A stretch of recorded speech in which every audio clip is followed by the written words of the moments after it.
የማህፀን ጫፍ ካንሰር መከላከያ መንገዶች። የማህፀን ጫፍ ካንሰር ለመከላከል ምቹ የሆነ ካንሰር በመባል ይታወቃል። ይህም የሆነበት ምክንያት አንደኛው የማህፀን ጫፍ ካንሰር አጋላጭ ምክንያቶቹ ስለሚታወቁ እነሱ ላይ በመስራት መከላከል ይቻላል። ሁለተኛው የማህፀን ጫፍ ካንሰር ከሌሎች ካንሰሮች አንጻር ስናየው የመከላከያ ክትባት መኖሩ ለመከላከል ምቹ ያደርገዋል። ሶስተኛው የማህፀን ጫፍ ካንሰር ከመሆኑ በፊት በቅድመ ካንሰር ደረጃ ከ10 እስከ 20 ዓመት ይቆያል። ይህ ጊዜ በቅድመ ካንሰር ደረጃ ያለውን በሽታ በመለየት ለማከም ስለሚረዳ ለመከላከል ምቹ ያደርገዋል ማለት ነው። አራተኛው ውጤታማ የሆኑ የማህፀን ጫፍ ቅድመ ካንሰር መመርመሪያ መንገዶች መኖራቸው ለመከላከል ምቹ ያደርገዋል። እናቶች ወይም ሴቶች የማህፀን ጫፍ ቅድመ ካንሰር ምርመራን አንድ ጊዜ በህይወታቸው ካደረጉ በማህፀን ጫፍ ካንሰር የመሞት ዕድሏ በ50% ይቀንሳል ተብሎ ይታሰባል። አምስተኛው እነዚህ ውጤታማ የሆነ የማህፀን ጫፍ ቅድመ ካንሰር ማከሚያ መንገድ መኖሩ የማህፀን ጫፍ ካንሰርን ለመከላከል ምቹ እንዲሆን ያደርገዋል ማለት ነው። ስለዚህ በአጠቃላይ የማህፀን ጫፍ ካንሰር መከላከያ መንገዶች ወደ 3 የተለያዩ መንገዶች አሉ። ዛሬ በዚህ ቪዲዮ ሁለቱን ዋና ዋና የመከላከያ መንገዶች እነግራችኋለሁ። አንደኛው ፕራይመሪ ፕሪቨንሽን የምንለው ነው።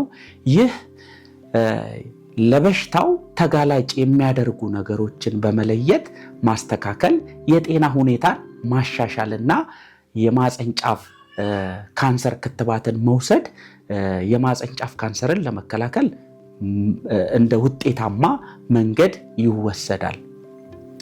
ከላይ የጠቀስኳቸው የማህፀን ጫፍ ካንሰር አጋላጭ የሆኑ ነገሮች ልክ እንደ ሴቶች ግብረ ስጋ ግንኙነት የሚጀምሩበትን እድሜ ማዘግየት፣ የመጀመሪያ ልጃቸውን የሚወልዱበትን እድሜ ማዘግየት፣ የግብረ ስጋ ግንኙነት የሚያደርጉባቸውን ወንዶች ቁጥር መቀነስ ወይም የጓደኞቻቸውን መቀነስ፣ እንዲሁም የኤችአይቪ ተጋላጭነትን መቀነስ፣ የአጠቃላይ ጤና ሁኔታን ማሻሻል እና የማህፀን ጫፍ ካንሰር ክትባትን መውሰድ እጅግ ውጤታማው ፕራይመሪ ፕሪቨንሽን ሜቶዶች ናቸው ማለት ነው። የማህፀን ጫፍ ካንሰር ክትባት ላለፉት 20 ዓመታት በጣም በዓለም ላይ ውጤታማው የማህፀን ጫፍ ካንሰር መከላከያ መንገድ ነው። የተለያዩ ክትባቶች አሉ። በማህፀን ጫፍ ካንሰር ክትባት ዙሪያ በሚቀጥለው ቪዲዮ በደንብ እንወያይበታለን። በዚሁ ወደሚቀጥለው መከላከያ መንገድ ሳልፍ ሰከንደሪ ፕሪቨንሽን በመባል ይታወቃል። ይህም የማህፀን ጫፍ ቅድመ ካንሰርን መለየትና ማከም የማህፀን ጫፍ ካንሰርን ለመከላከል ውጤታማውና በዓለም ላይ በብዙ ሀገሮች ቴስት ተደርጎ ኢፌክቲቭ መሆኑ የተረጋገጠ መንገድ ነው። የማህፀን ጫፍ ካንሰር በባህሪው ወደ ካንሰር ከመቀየሩ በፊት ኦልሞስት ከ10 እስከ 20 ዓመት በቅድመ ካንሰር ደረጃ ይቆያል። ከላይ እንደጠቀስኩት ይህ ቅድመ ካንሰር ደግሞ ብዙውን ጊዜ ምልክት ስለማይፈጥር ሴቶች በየጊዜው ስክሪን መሆን ይኖርባቸዋል ማለት ነው። ይህንን ቅድመ ካንሰር መኖር አለመኖሩን ለማወቅ ማለት ነው። የማህፀን ጫፍ ቅድመ ካንሰር ምርመራ ለነማን ያስፈልጋል ካልን የማህፀን ጫፍ ቅድመ ካንሰር ምርመራ የሚጀመርበት እድሜ እንደየአገሪቱ ነባራዊ ሁኔታ ይለያያል። ባደጉት ሀገሮች ሴቶች በ21 ዓመታቸው ግብረ ስጋ ግንኙነት ከጀመሩበት ጀምሮ በየ3 ወይ 5 ዓመቱ እንዲመረመሩ ይጠበቃል። በእኛ ሀገር ደግሞ ከ30 እስከ 49 ዓመት የሆኑ ሴቶች በየ3 ዓመቱ የማህፀን ጫፍ ቅድመ ካንሰር ምርመራ ማድረግ ይኖርባቸዋል።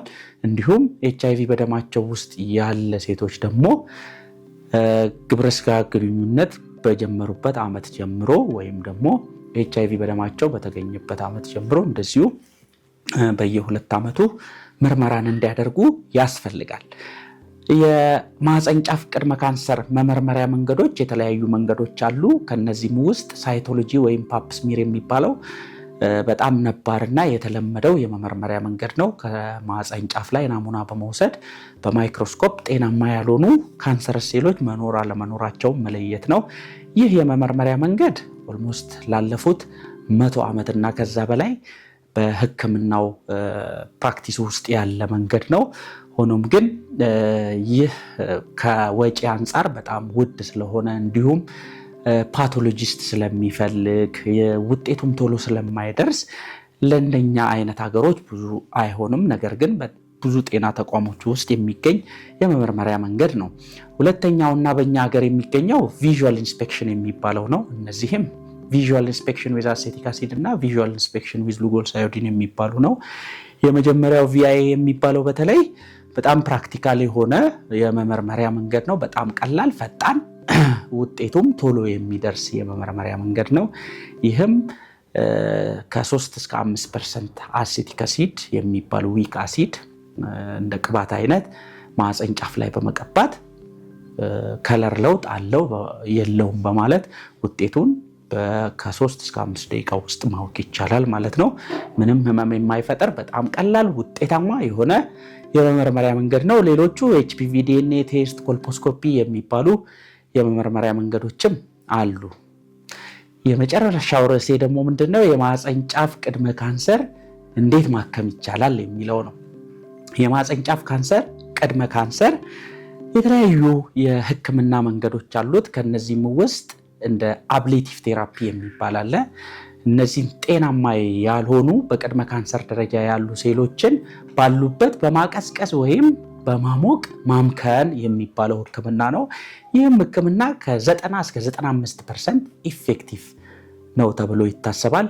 ሌላኛው ኤክሲሽናል ቴራፒ የሚባል ነው። ጤናማ ያልሆኑትን ሴሎች ቀፎ ማውጣት የሚባለው መንገድ ነው። ይህም ሊፕ ወይ ኮናይዜሽን በመባል ይታወቃል። የመጨረሻው ሜቢ እናቶች ልጅ ወልደው ከጨረሱ ማህፀኑ የማያስፈልግ ከሆነ ማህፀን ማውጣት ወይም ሂስትሬክቶሚ የሚባለው የህክምና መንገድ አለ ማለት ነው።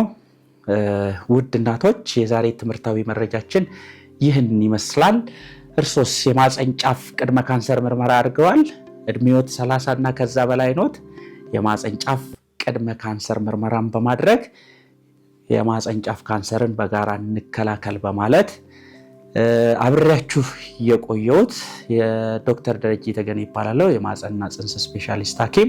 ይህን ቪዲዮ ከወደዳችሁት ቪዲዮአችንን ላይክ፣ ሼር በማድረግ እንዲሁም ለኬር ኮርነር አዲስ ከሆናችሁ ሰብስክራይብ ማድረግ እንዳትረሱ። በሚቀጥለው ቪዲዮ እስከማገኛችሁ መልካም ጊዜ